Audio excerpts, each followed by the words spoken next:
everyone. I'm so happy to be here. My name is Daniela Garson, and I work for the Israel Ministry of Tourism as a brand director. One of the main areas for which I'm responsible for in the ministry is the world of business events, some of you may know as MICE. This past year has been really challenging with COVID in general for all of us. But I think a lot of our participants at this specific discussion about the future of business events and the effects that COVID has had on them have been experiencing a lot of challenges when it comes to the dramatic changes happening in this industry in the course of this year. This was especially challenging as none of us really got a heads up for COVID, and we were very much expected to replace the live events we all know and love to virtual events almost immediately, without much knowledge about the virtual world and how it is operated.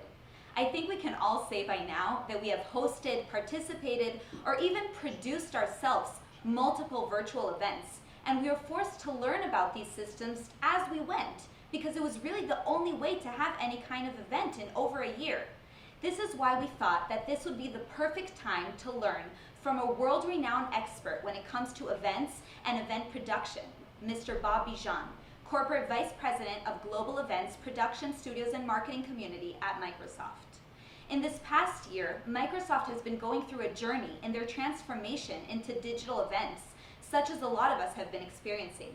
Throughout this session, Bob will share with us some of the company's insights when it comes to creativity and innovation that we will need in this new virtual events world in order to maintain this industry and keep it relevant today.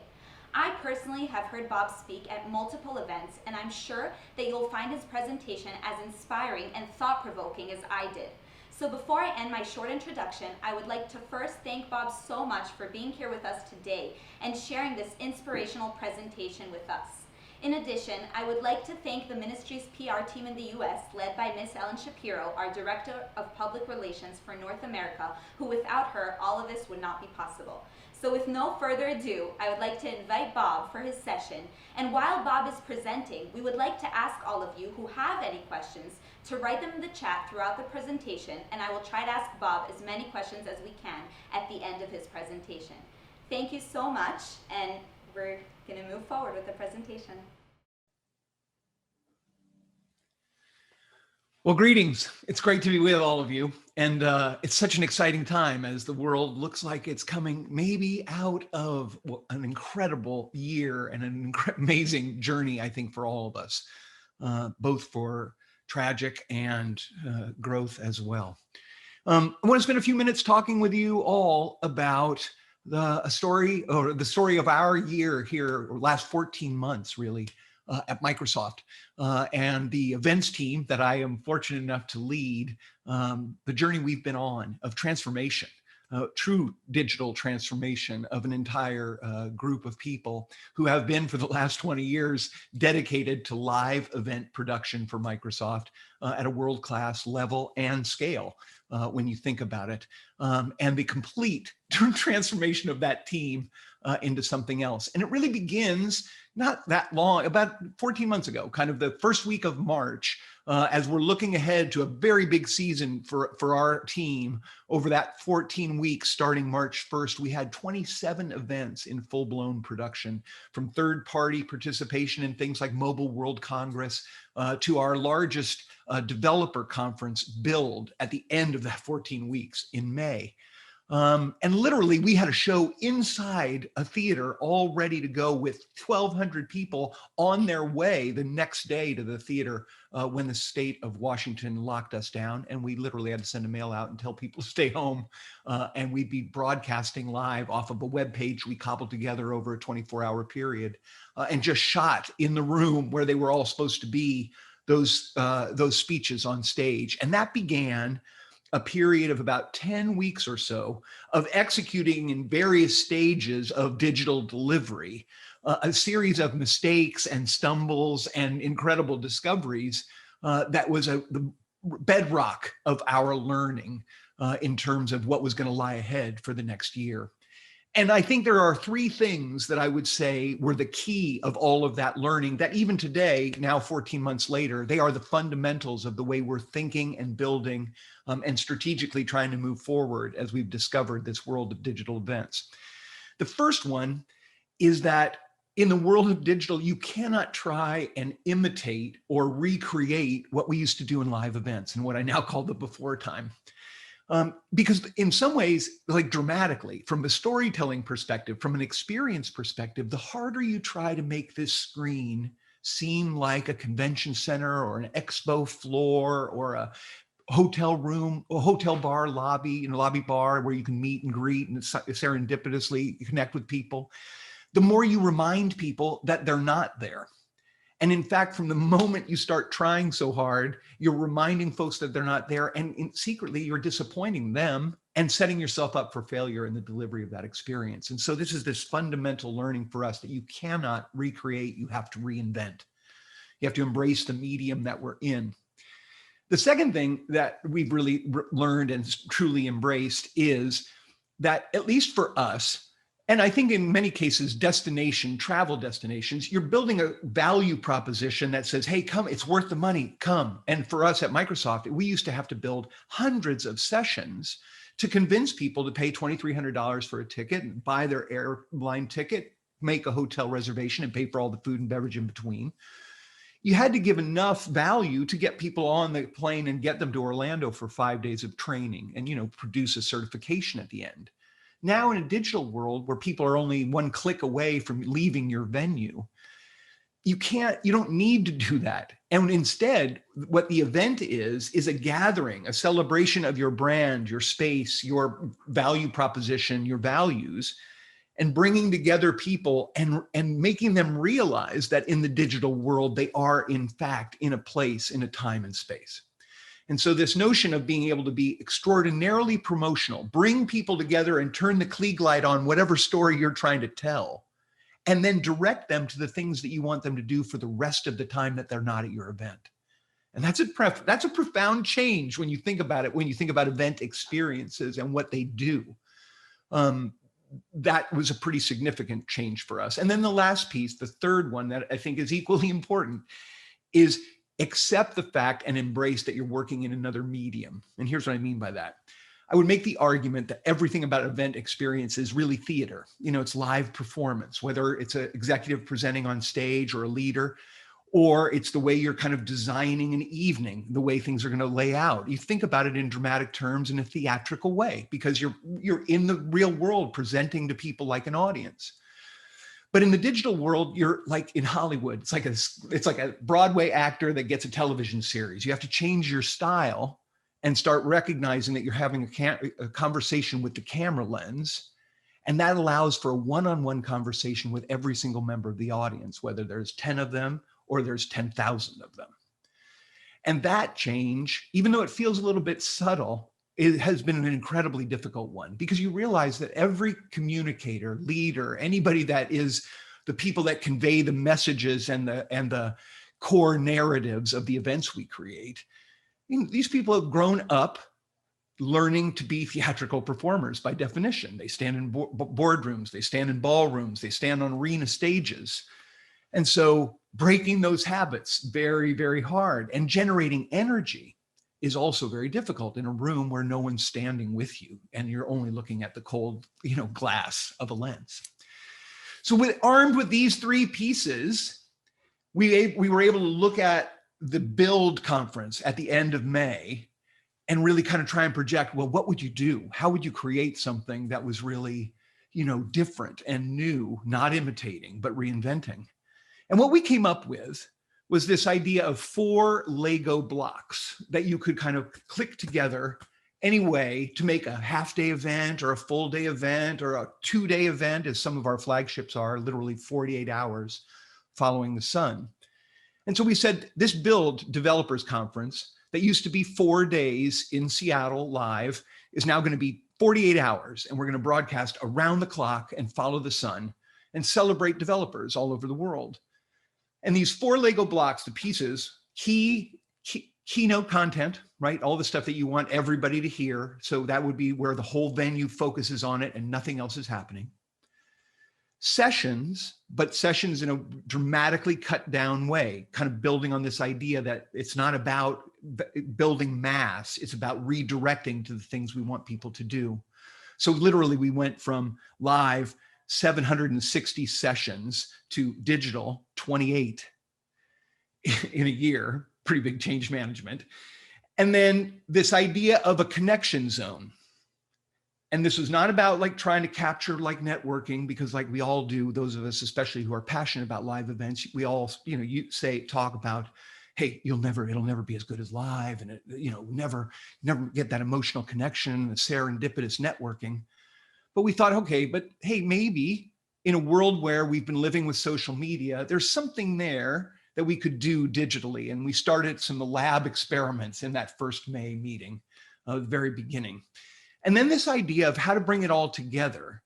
We thought of this notion of like, we were looking at sports, we were looking at politics, we were looking at news and morning news, and saying, hey, is there a way to connect all of this with human beings to really do two things? One, teach people how to be involved, because we figured there was a lot of learning that needed to be done, but also to be this live connection with the audience and constantly be mirroring them. And so our notion was, could we leverage the habits of social media to get people involved? And so we built the set so it was all about video projection, so we could kind of capture, postings and put them up, and the hosts could interact, and we would create this sense of live, a place, a group of people, something larger than a web page with video links on it. And we did Build on the 20th and 21st of May last year. And here's the top line results. In our last live execution of Build that previous year, we were thrilled that we got 6,200 people to Seattle. That was the most we'd ever had by like 550. I mean, people were like, wow, can I get my bonus now? Will you do my review now? This is a good time to be doing that. This last year at Build, we did 198,000 people. And just to dimensionalize that a little bit, because that's kind of a staggering number, the previous year, in the live year, we had 28 developers join us from the continent of Africa. This past year at Build, we had 6,422. So, the dimension of inclusivity, not just scale, right, from a promotional perspective, but the inclusion that comes from this is pretty remarkable. And then the other part that's really interesting is, as we've really tried to gather data in all the events we've done this year, and we've had the same kinds of results, 10, 12x our numbers. What we're finding is we're getting tons of people who have never been to Microsoft events before. And when we talk to them, it's like the answers are these like, well, we would never go to an event. I don't like being around lots of people. And you start to understand that we kind of have an echo chamber in our industry, that we all look at each other and go, oh my God, it's so important, human connection. It's like, it'll never be replaced. All true. But we leave a lot of people behind that are not that into it.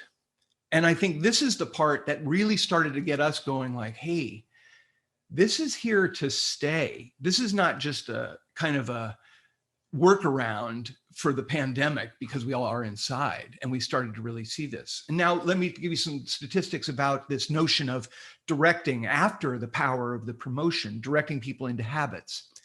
One of the most important things for Microsoft, and the reason why we do so many events, is we're constantly trying to bring people in, get them passionate if they're not already about technology, and get them on the road to certification in our technologies. So this training pathway, getting people certified, is an incredible kind of metric for us of whether we're doing a good job with the events we're doing. So, our last full live year of events, we did about 35,000 certifications as a direct result of our events, which is good. This year, we've to date brought almost 240,000 people into the Cloud Skills Challenge, which is basically the curriculum for training and certification.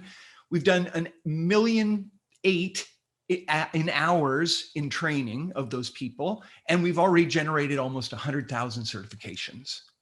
So basically 3 years of live production in the course of a year in terms of acquisition, and then the generation of certifications. So it's pretty powerful stuff when you think about it. And what we've really started to see is that across all the events we've been doing, there are really 4 key differentiating areas. First, efficacy.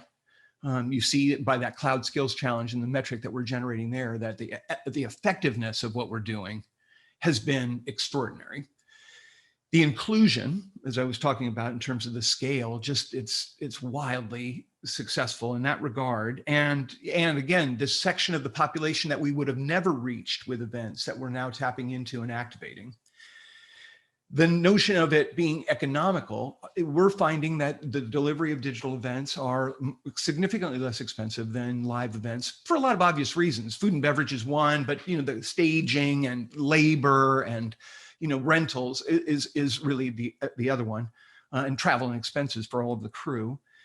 But then the fourth thing is sustainability, because we're going to finish the year at Microsoft with the events team being in the kind of the top 5 contributors of the largest reductions in our carbon footprint, and we've made some pretty significant reductions. And so this notion of all 4 of those things working for this kind of new medium that we're discovering, which I now think is more like interactive television than it is like an event, makes us believe that this is the core of what we'll do as we now start to come out of the pandemic and start to move into a world that's more open and receptive to live experiences. And the thing that we think that makes a ton of sense is, first, we're always going to be able to carry the inclusion, and you never want to leave anybody out. And so the effectiveness of it. But the idea that the world is not going to come back to life in a kind of cohesive and coherent manner. It's a patchwork quilt of dials that are going up and down. And, at some level, this will continue, and hopefully at a much more elongated time frame in terms of the cycles. But it's reasonable to assume that this kind of notion will be in the world in some place for the foreseeable future. And so we kind of think, look, the more we invest in, the more we kind of get better at the delivery of this digital core.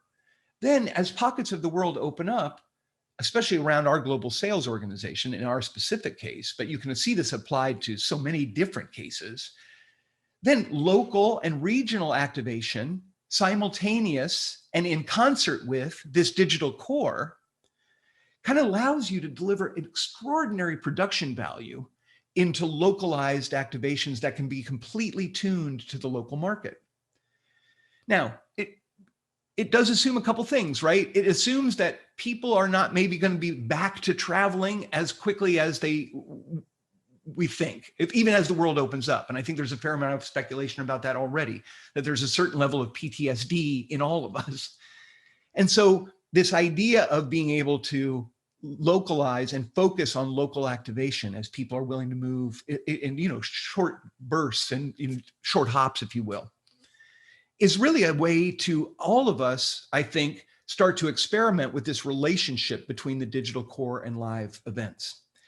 And just as an aside, I would say this is an interesting notion of what's happened in the live events industry and the kind of the activations or experiences business is you have to kind of come face to face with, maybe we didn't take as much advantage of the opportunity to embrace the digital world as we could have. And I think in all honesty, even in myself, it's a little bit hubris on our behalf because we felt we were so completely differentiated by the magic of live interaction and human connection, which at a certain level we are, but it allowed us to be a little bit lazy when it came to integration of digital and measurement, because the level of measurement we have now in the digital world is profoundly better than anything we had in the live world, and we'll never go back from that. So this idea of a digital core that is different and differentiated from all the live experience altogether, but complementary in the sense that it delivers value, content, production value, and experiences that we can increasingly activate in groups. Right now, we're doing it all one-on-one with all of our attendees. But as we start to do live experimentation in our field, our plan is to kind of start to build small groups that then become connected and interactive nodes with the digital core. So we could go to those groups as live remotes from our anchor desk that holds the whole show together as we're driving through these 2 days. And we're going to, in fact, this May at Build, our now second iteration of the digital core, we're going to do just that with Australia as we pass the baton of our kind of anchor desk to Sydney, Australia for the overnight hours in Asia. So that'll be the first time where we'll leave our studio where we've done all of our work for the last year and then move it to another location in our first big experiment of tying those things together and bringing even more dimension and interactivity to the programming that we're building. So from my perspective, I think there's an enormous amount to be excited about, even though it will feel very different. And we've still got a lot of learning to do because we're relatively unsophisticated in this new medium that I think we're discovering. But at the same time, it feels like there's never been a better opportunity for locations and brands and organizations to come together creatively to kind of explore the nature of this digital core and live activation. And I think it's just the beginning of an enormously exciting period of creativity that we really haven't had in our industry for quite some time. I mean, I've been in this industry for 30 years and it really has largely run the same. I mean, better and better production value, certainly more and more capable in the technology space from a productions perspective. And so the experiences have gotten so much dramatically better because of the aesthetics and everything, but largely same format, same kind of approach, basic multi-day event and experience execution. And so for me, I think it's an extraordinary time where there'll be an exceptional amount of creativity, largely driven by the savings, the costs associated with it and the economics associated with it and the kind of redistribution of where money goes in production and execution of these events. So with that, I'm going to stop and we're going to kind of start a conversation, hopefully. And I'm looking forward to any questions or comments people have. I thank you for your time and attention. It's been a great pleasure being here. Thank you so much, Bob. We really appreciate that inspiring presentation. I'm sure everyone was inspired as much as I was and learned so much, and maybe was even surprised by a few of the things that you said. So first of all, thank you so much. And I think we're gonna move on, if it's okay with you, to our live session of questions that we have. And as you know, a lot of us are really coming from the travel and tourism industry. And we really want to ask, can destinations still benefit from virtual conferences? I mean, this is kind of our, we keep dealing with this question because in the end of the day, a lot of us in the travel industry are bringing them to these conferences and these conventions, so they also visit the destination. How are destinations going to enjoy, how are they going to enjoy everything that comes with all the benefits that come with these tourists, we'll call them, or professionals coming to the conferences if we're doing it virtually?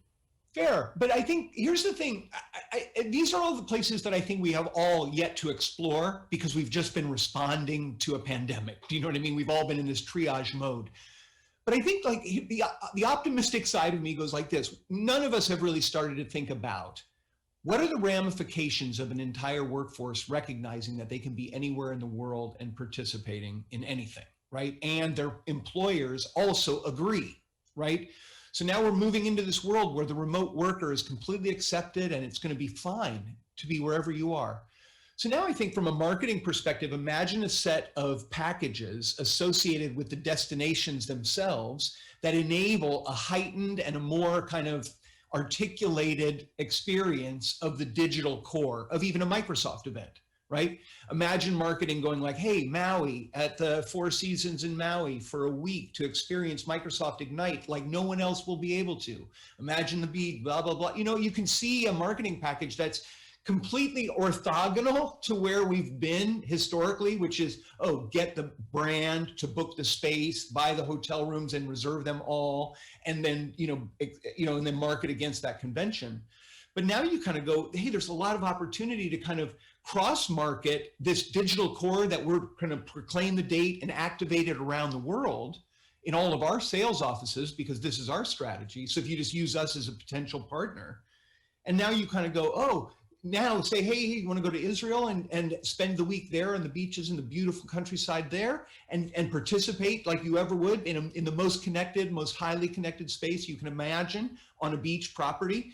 These kinds of things become, I think, complete opportunities to be able to kind of create marketing packages and kind of dimensionalize a revenue stream for tourism that I don't think we've really seen before and really wasn't possible. But I think now in a world where all, if you think about tech workers, hey, it doesn't matter where they are and they know it. And we as employers are encouraging it because it creates great work-life balance, you know what I mean? And so I think that's one way to look at it, but that just is representative of the unexplored territory of what I think is a new kind of creative canvas for conventioning, for events and creating experiences, either destination-based or digitally based. So following up to that answer, we wanted to ask you of your opinion on the hybrid events. So really, how do we combine the quality and meaningful online experience alongside the live events? So this whole idea of hybrid events, first of all, how do you see them? How do they practically work? And what are the benefits, do you think? I mean, what is your opinion on these, and how do we really, on this kind of event, and how do we really make it also quality and meaningful for the participants? Agreed. So look, I think the people that believe, and oh, by the way, I want to preface everything by saying I'm one of these people that believe it. Like, there is nothing to replace live human interaction, face to face, the chemistry of it, the energy that you feel, right? Like given, full stop. So there will always be a set of people that want to do that. And there will always be an opportunity to create experiences where you bring those people together, accentuating the very things that you can't do anywhere else. In the same way what I was talking about in the talk about saying, hey, you cannot translate, you have to reinvent, right? A live event will never be as successful on the scale of a digital event. It just won't. I mean, we're never going to put 250,000 people in Orlando. They can't handle it. And so in that sense, digital events win on scale, but live events still, in terms of that notion of kind of being able to kind of really kibitz and really deal with, people face to face, that's, it's key. And so this notion of not separating, and I think this is the essence of my answer now, a long-winded way to get there, but I think this notion that in the hybrid event, it's like each thing has to be what it is and share the content that can kind of be served into both. And so in the sense of the digital event, this ability to get in and get through and communicate and get contact with, the architects that made the software that you're interested in these one-on-one sessions in our connection zone, can't do that in live events either, really. Can't put people in a room for 15 minutes with the guy that wrote the code and get your question answered. You just can't. And so it on that end of the spectrum will serve the digital core content, our CEO, that kind of thing. And think about it, all of you who are listening in your respective businesses, the things you want everybody else to hear is the stuff that gets delivered digitally and people experience it at home in one way. And then we have to think creatively about like, how is it not like just sitting in a room watching TV in the live event? And I think there's work to do there creatively, but it's all about engagement. It's all about how do you take that 50, 100, 1,000 people and make them part of the digital core as a remote audience that we go to as a live remote, or that they get to interact as a group with everybody else in the audience around the world, and all the creative things that you can do to accentuate that, the reality of that once they're all connected. And I think that's the essence of what the live experience is, super creative ways to experience the digital core, and then everything that a live experience can do. It could be an expo, right? Because you can't do expos effectively in the digital world yet. Anyway, you can't do them. And then I think this notion of really accentuating networking, both at the local level, which is going to be the reality of the way things come back to life, and then increasingly against communities that are either interested or, like we were talking about before, all wanted to be in Israel for Ignite because they wanted to be, it's the perfect time of year to be there, and they wanted to enjoy the incredible things that Israel have to offer from a tourism point of view. So thank you. I think we're all a little bit like post-trauma kind of PTSD. I'll be honest, with this whole, virtual world and this fear of we're never going to travel again in order to go to any kind of conference. So we're just trying also to kind of, I think that everything that you're saying now and acknowledging that it really can come together, and it's just kind of gonna give it more. I mean, just allow more people to be part of it, to take part that couldn't be in the past. It's not or. It's not or. It's so funny you say it, because I was just writing a mail before we came on to my boss, because I have a one-on-one with him in the afternoon, and I'm asking him to give me air cover with all of our people at work, because everybody's doing the same thing. It's like, oh my God, we're never going to have live events again. It's not or, it's and. And that's the thing that is incredible about it, right? Because it really is and. Who knows? It may take 2 years, it may take 3 years to get back. I don't know. But there'll be a point where people talking in the live business will go, it's bigger than it ever was. And that'll be true. But it will also be true that that the amount of people participating in these things around the world digitally will be exponentially larger than anyone we could have ever reached if the live business had just continued unabated without having had the pandemic. And you'd never want something so tragic to create this much innovation, but it really is transforming our industry for the good. For the good. Read now a question that I got. You're saying that the real venue will only be hosting, this is happening right now live, so I'm reading this out of a question. You're saying that the real venue will only be hosting those launching the events. So is the aim to convince Microsoft to come to our countries and host an online MICE event from these whose audience will be around the globe? Sorry, I don't understand. So I think I understood, but I don't think the whole point isn't that it doesn't have to be Microsoft, that obviously this is an option, but I want to add to that question and really ask you, as Microsoft, as a company that supports quite a few conferences, besides the conferences that your company hosts itself for the thousands of workers that you have you made a change in your policy regarding the level of support that you give to other conferences? I mean, Microsoft has Teams. A lot of us use Teams, and just in the service that you offer, has this pandemic changed your policies and what you offer companies? Has it grown? I think if anything, I think our support of third-party and industry events has grown. I mean, I don't know how many people in the audience know, but we were very fortunate to be asked by the CES organization, arguably the largest conference in the world, to produce that show with them, based on all the work that we had developed doing our own events. And so in January, we produced CES 2021. And, that was an amazing experience to really kind of experiment with, like, how could you do an expo? How could you work with partners in a digital world? And, it was great. And I think it was very successful at every metric. And so I think, our belief and support in the notion of events and experiences is probably stronger than ever. And I think it's just, I think what we share and what I share in talking about all of this is it's just how surprised we were at the results. You know what I mean? I don't think any of us here thought that what was going to happen was going to happen. I honestly felt last March that what we were going to do was just kind of stagger and respond to this thing and kind of get ourselves through it until we could get back to what we were doing. And it's just been this kind of mind-blowing, one thing after another of like, oh my God, who would have thought that? It's just opportunities that came up without even expecting it. Yeah, I think that's the secret, that Microsoft as a company was really able to quickly adapt. Like, I think this is, and I think I'm going to go to my last question, which is really about that adapting.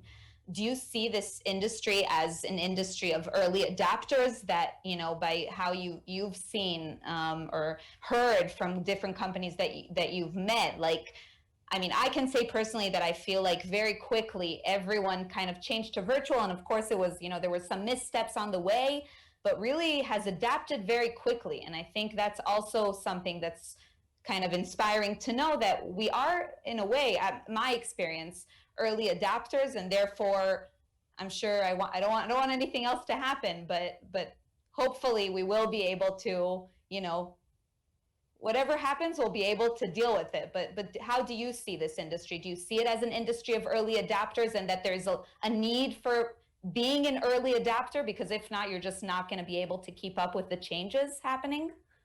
So it's a great question. And I'll say the following. I think there's a difference between responding to necessity and really adopting. And I think what's happening, even in our own organization here at Microsoft, I think everybody is coming to terms with the fact that it's been a very long 14 months. And everybody's kind of like starting to face themselves and going like, was I just really doing this? Going like, okay, we only have to do this a little bit longer and then we'll be back to what we used to do. Or have I really started to accept that this is a different world and it's never going back to the way it was. It's going to be a new thing. And I think and time will tell, but we're in that window. I think as an industry, we're kind of in that window where everybody's kind of going like, is this really going to be something new, or is it all going to be just fine? And there's some energy, like in places like the United States and, you know, in Israel and places where there's optimism that it's like, oh yeah, it's all going back. It's all going to be fine. Everybody's getting shots, that kind of thing. But I'm not sure. I think we really have changed. And I think we at the company feel that way as well. And I think that's what will be that'll tell the difference between whether the industry is really an early adopter or were we just kind of going like in denial and kind of waiting for it all to go back to normal. So I'll kind of sum up a lot of questions that we're seeing now in the chat, because like I said before, I think it is, and then I'll really thank you and give you maybe kind of a minute or two to really sum up everything or the most important points, I think, for a destination, because a lot of what I'm reading and seeing in the chat is a lot of people are, you know, they're upset because Israel, I'll talk about Israel specifically, is really maybe because of the virtual being a possibility, we're losing a lot of tourists and tourism.